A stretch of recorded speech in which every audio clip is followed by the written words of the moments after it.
Hi, welcome to the AIM on MS&T podcast. If this is your first time listening to our podcast, first off, welcome. We are happy to have you. Second, AIM stands for Academia, Industry, and Military, which are the main sectors that make up Central Florida's modeling, simulation, and training community. On our podcast, we talk with different leaders in the MS&T community. We also talk about all the cool and innovative things their organizations are doing, trends that affect the MS&T field as a whole, and keep you up to date with what's going on. If you're not a part of the modeling and simulation community, we hope to share some insights about this important sector of Orlando's economy, which ranks just behind the theme park and hospitality industries. I'm your host, Kate Finkel, and today we're talking to Sergeant Major Tom Dow. He is the Senior Enlisted Advisor for Program Executive Office Simulation, Training, and Instrumentation, also known as PEO STRI. Welcome to the podcast. First off, you happen to be the first enlisted person we've had on our podcast, so congratulations on that. Thank you. Now, I'm curious about your Army history. Can you tell our audience how long you've served in uniform, what made you decide to join the Army, and how did your path lead you to where you are now at PEO STRI? So why I joined the Army, I was at home in the early 90s, working a job, and I didn't see it going anywhere. And the Army slogan at that point was, be all you can be. Mm-hmm. And I decided, all right, I'm going to give this a try. So I went to the recruiter, and they wanted me to do communications type stuff. Okay. And I wanted to jump out airplanes as well as join the Army. And they told me I couldn't do that and do communications. So that's how I wound up in the infantry and doing infantry things for the last 28 years. And so my path in the Army has been pretty robust. I've been all over the place from CONUS to OCONUS locations and served in every leadership position in the infantry world that I can think of through Brigade Sergeant Major. Our audience is very familiar with PEO STRI and the PEO STRI mission, as we were fortunate enough to have General Beeler on the podcast earlier this year. But I don't think our audience is familiar with your role at PEO STRI. Can you tell us what a Senior Enlisted Advisor does and what your typical day looks like? Okay, so first of all, the Senior Enlisted Advisor is the principal advisor to the commander, or the PEO in this case. So I'm her advisor, as well as the deputy. And then I also interact frequently with all of the PMs and the PDMs, so the 06 and 05 level, routinely about program stuff, things that are going on, challenges they might be having, anything like that, and kind of help the organization. I look for blind spots that the leaders might have, and then I try to shed light on the blind spots. And the other part to my job outside of STRI is traveling around to the installations and the users of all of the products that the team makes here. So I get to go out to the installations and interact with the soldiers, with the senior leaders, and actually get feedback about how the products are working to shape our force. Sounds like there is a lot of travel that comes along with the job. Can you talk a little bit about what you're hearing in the field, at the combat training centers, and other locations when it comes to modeling and simulation technology? Yes, there's a lot of energy out in the field right now about what's called next-gen constructive. There's a lot of questions out there about when are we going to have it, when is it coming out, what is it going to do, how does it tie into the synthetic training environment. Right. So there's a lot of people that are very interested in that element, as well as what's called STRI Live, Synthetic Training Environment Live. And that's where there's an increment of live training devices to fill a training gap that we've never been able to train for in the past. And we're talking hand grenades. So when you're doing force-on-force training, now they have a device that you can throw hand grenades and it works into the simulation system so that you can adjudicate properly using them tools. So there's hand grenades, there's claymores, which is an anti-personnel mine, there's stingers, which are anti-aircraft missiles. There's so much that the team is doing, and it all ties into what the field is doing and using. Can you explain a little bit more about the next-gen constructive? Yes, next-gen constructive is essentially going to be an upgrade to a current simulation that we have to train our brigade and above units on simulations for combat operations. An example of that would be as the commander is watching the battle unfold on the computer systems. He can see what's going on, and there's inputs that are put in by the computer that are going to stimulate and simulate actions of the units inside of the simulation. So it's going to drive the commanders to make decisions, and then they can critique the decisions afterwards in a constructive environment. Thank you for explaining that. You work closely with senior enlisted counterparts across the Army. How did those relationships help you better serve the soldiers and shape the development of training technologies? That's probably one of my favorite parts of the job is I get to go around to the installations and meet with the senior leaders and meet with the junior leaders. Okay. As the programs are fielding devices, they can get around there. And when they're interacting with the soldiers, I get around and talk with the senior leaders, and the soldiers. And them relationships make the soldier touch points better, because I'll talk to the senior leaders ahead of time, and then we can make sure that we have the right people for the soldier touch point, so we get the best feedback possible so that we can make the right product going forward. Because if we get the wrong feedback, then we could head down the wrong road. Right. I heard you mention soldier touch points in our discussion just recently. Can you talk a little bit more in depth on what a soldier touch point is and why they're so important to the development and fielding process? Yeah, so we'll get a requirement that says build something, and if we need to build that thing, our folks, our program, will start building it, whatever it is, and they'll get to a certain point. Once they get to there, they'll take it and show it to the soldiers, and the soldiers will give the feedback. Instead of, in the past, when we did a waterfall method, they would wait until everything was 100%, and then soldiers would see it, and they would say, hey, I hate this, I hate this, I hate this, or I don't like this, I don't like this, and I don't like this. And now, with the soldier touch points, early and often, the soldiers can drive the way the material is developed and actually enhance the end product. So, as an example for a soldier touch point, there was a soldier touch point right here in Orlando. We were working on TMT, the training management tool. And we had a battalion staff down here, and they were working through the tool, and at the same time, the engineers from the company that's on contract and the PM, all of the stakeholders were there. And as soon as the feedback was given to the team, they were changing things in real time so that the soldiers could see where their feedback was going and how it was impacting that training revolution. And to expound a little bit on the soldier touch point, the soldiers were talking about some of the user interface features and then some of the pieces that help them understand what's going on. So there was some videos created to help the soldiers, kind of like YouTube, on how to use the program. And a lot of that stuff was introduced due to the soldier touch points and the feedback that we were given.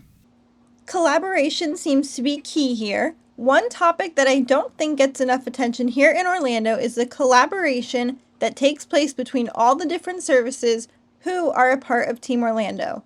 Can you talk a little bit about the work that goes on between the Army, the Navy, the Air Force, the Marine Corps, and now even the Space Force?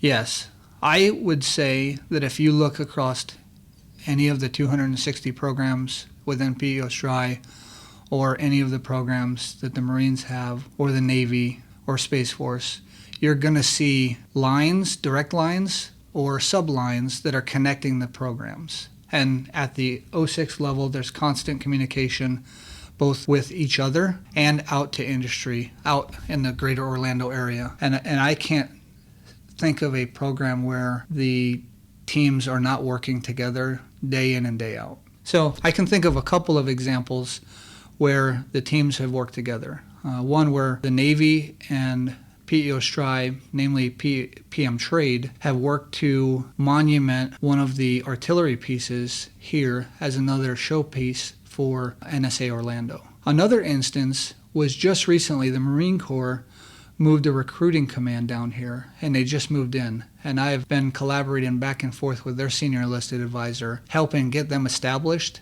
and integrated into the area. Both of these are examples of how Team Orlando comes together and helps the greater Orlando community. That's a good example of collaboration. Switching gears just a little bit, we are about 4 months into the new administration with new senior leadership at the top of the Department of Defense and the Army. The priorities have shifted a little bit, and there seems to be a renewed focus on lethality, acquisition reform, and rapidly delivering capabilities to the troops.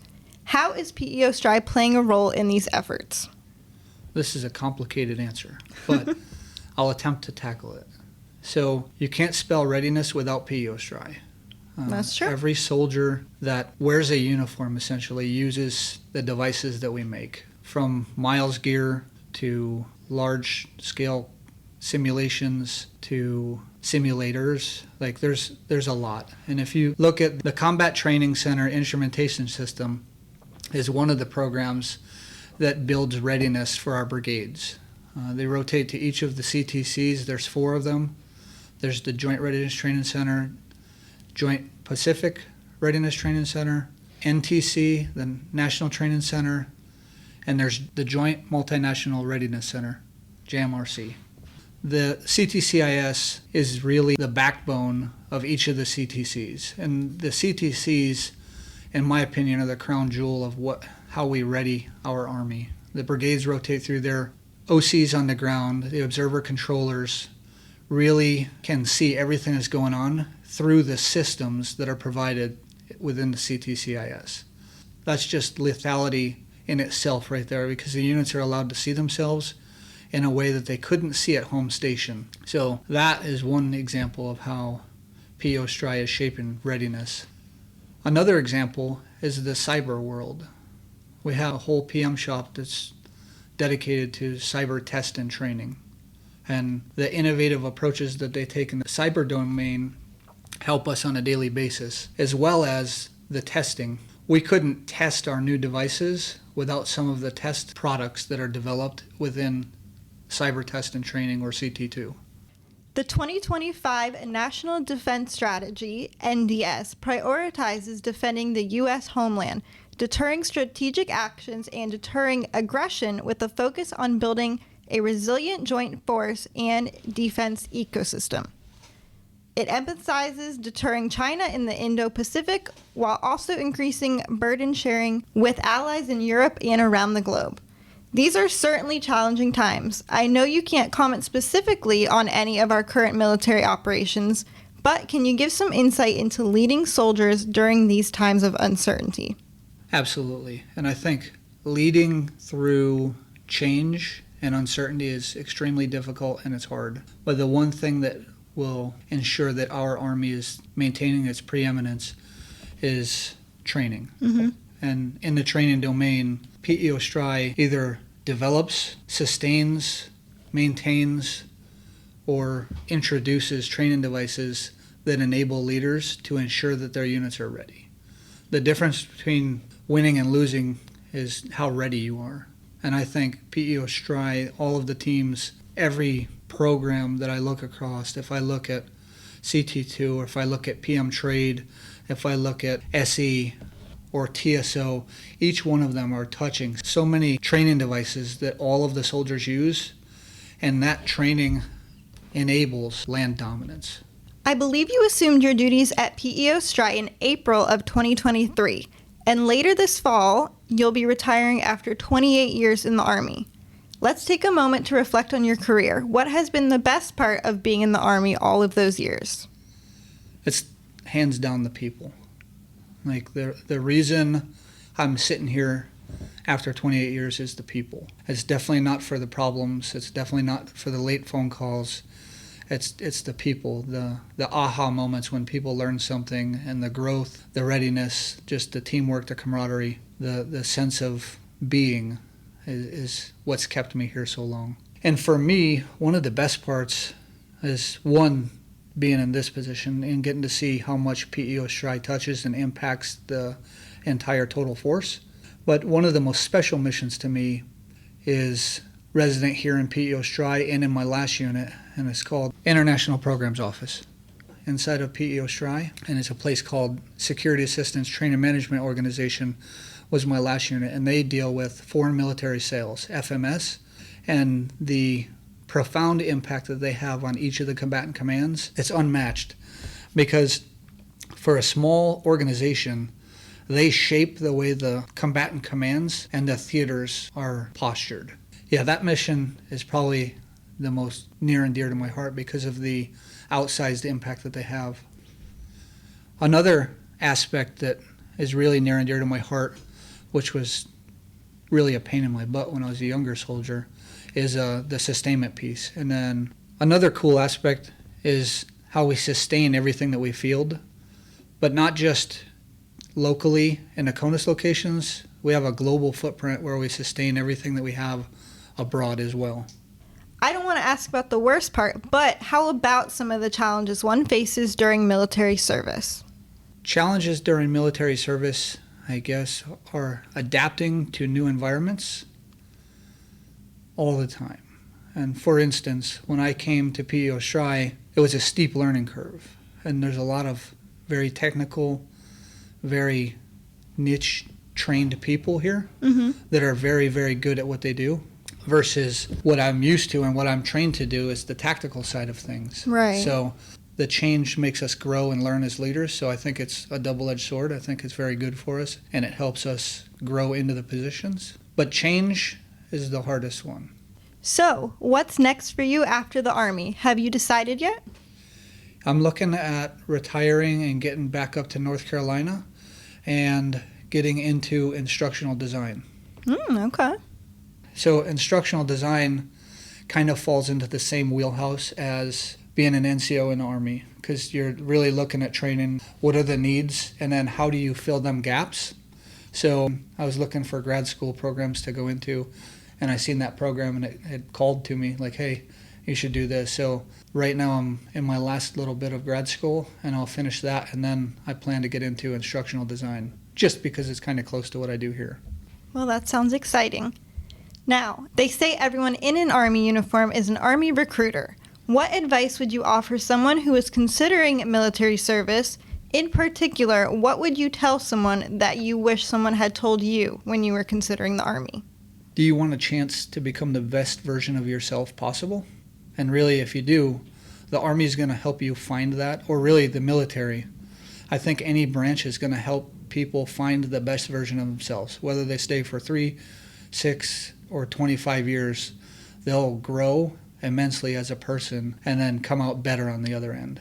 Specifically, what would you recommend to someone who wanted to get into modeling and simulation by following the military route? I would say go to ROTC or one of the service academies and then get a commission. Go into the Army for a couple of years and then transition into either acquisitions or modeling and simulation. And then they can kind of touch it in acquisitions, but modeling and simulation, FA 57, a functional area, they would have to go through that pipeline. We are about to kick off the summer of 2025, which includes a big event for the U.S. Army, not just in Orlando, but also around the country. Can you tell us about the Army's 250th birthday coming up in June? Yes, this is a big year for the Army, 250 years. Locally, we'll be celebrating on the 21st with the Sunshine Chapter of AUSA. We'll have a ball. Just like many installations all around the country, they will have some type of ball or some type of celebration at each of the installation camp posts and stations. On the 13th, PEO STRI is doing a barbecue. And I'd like to take just a second and talk about how important the work that PEO STRI does. So if you look across the organization, you got men and women that are changing the way we train. They're revolutionizing current devices, all in the betterment of the Army. Our Army can't train and can't be as ready as it needs to be without the training devices that the men and women of PEO STRI make. The Army Transformation Initiative, or ATI, has 3 specific lines of effort, which are to deliver critical warfighting capabilities, optimize our force structure, and eliminate waste. And I believe that PEO STRI and all of the efforts, all of our people, lead directly into warfighting capabilities. Before we sign off, where should our listeners go to find out more about PEO STRI and how your team is helping to support the warfighters? You can find loads of information on all of our social media platforms, or you can go to our official website, peostri.army.mil. Thank you. Our audience will be sure to check it out. For everyone listening, to stay up to date on future events in the modeling and simulation community, check out our website, teamorlando.org. You'll also find us on LinkedIn, X, and Facebook for more recent news and upcoming events. If you're interested in sponsoring an episode of AIM on MS&T or being a featured guest, please reach out to Team Orlando News. The link will be below. Again, I'd like to thank Sergeant Major Tom Dow for talking to us today. We hope you enjoyed this episode. Don't forget to follow the AIM on MS&T podcast on your platform of choice, and we will see you in the next one. Bye!